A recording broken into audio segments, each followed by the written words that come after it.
សួស្តីបងប្អូនទាំងអស់គ្នាថ្ងៃនេះ Homemade Food បាននាំយកនៅមុខម្ហូបដ៏សាមញ្ញមួយបែបទៀតហើយគឺ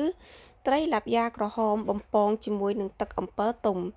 ដើម្បីកុំឲ្យរង់ចាំយូរសូមអញ្ជើញទៅទស្សនាវិធីធ្វើទាំងអស់គ្នាជាដំបូងបងប្អូនត្រូវមានត្រីឡាបយ៉ាក្រហមមួយក្បាលមានអំពិលទុំខ្ទឹមក្រហមខ្ទឹមសបន្ទាប់មកបងប្អូនត្រូវមានបន្លែដូចជាសាឡាត់ការ៉ុតនិងត្រសក់ហើយបងប្អូនអាចបន្ថែមបន្លែតាមចំណង់ចំណូលចិត្តរបស់បងប្អូនទាំងអស់គ្នាបានជាដំបូងបងប្អូនទាំងអស់គ្នាត្រូវដាក់ខ្លាញ់ឲ្យក្តៅបន្ទាប់មកចាក់ខ្លាញ់ចូលរួចបន្តទុកខ្លាញ់ឲ្យក្តៅល្អ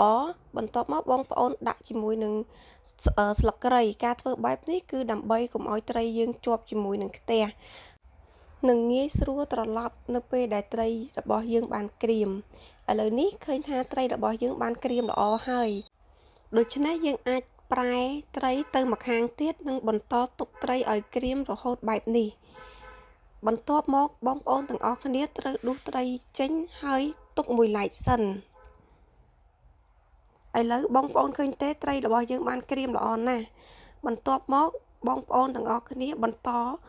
ទៅធ្វើជាមួយនឹងទឹកអំពិលទុំជាដំបូងបងប្អូនត្រូវដាក់ស្ករ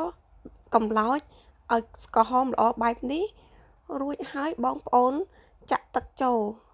ហើយបន្ទាប់មកបងប្អូនធ្វើការកូរស្ករជាមួយនឹងទឹករហូតដល់រលាយស្ករអស់ទើបបងប្អូនបន្ថែមជាមួយនឹងអំពិលទុំហើយបងប្អូនធ្វើការកូរអំពិលទុំរួចបន្ថែមជាមួយ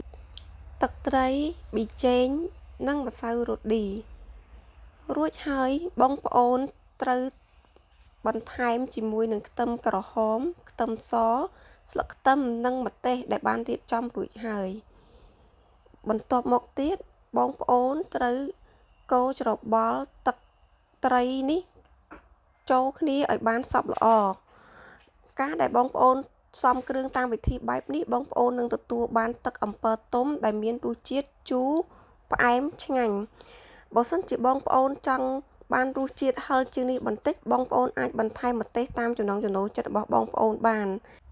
យើងឃើញថាសាច់ត្រីនិងស្បែកត្រីមានសភាពក្រៀមល្អហើយវាចូលជាតិជាមួយគ្នាមែនទែនជាមួយនឹងទឹកអំពិលទុំចំពោះមុខម្ហូបមួយមុខនេះបើសិនជាបានញ៉ាំជុំគ្នាបន្ថែមជាមួយនឹងទឹកត្រជាក់ក៏មួយបែបដែរ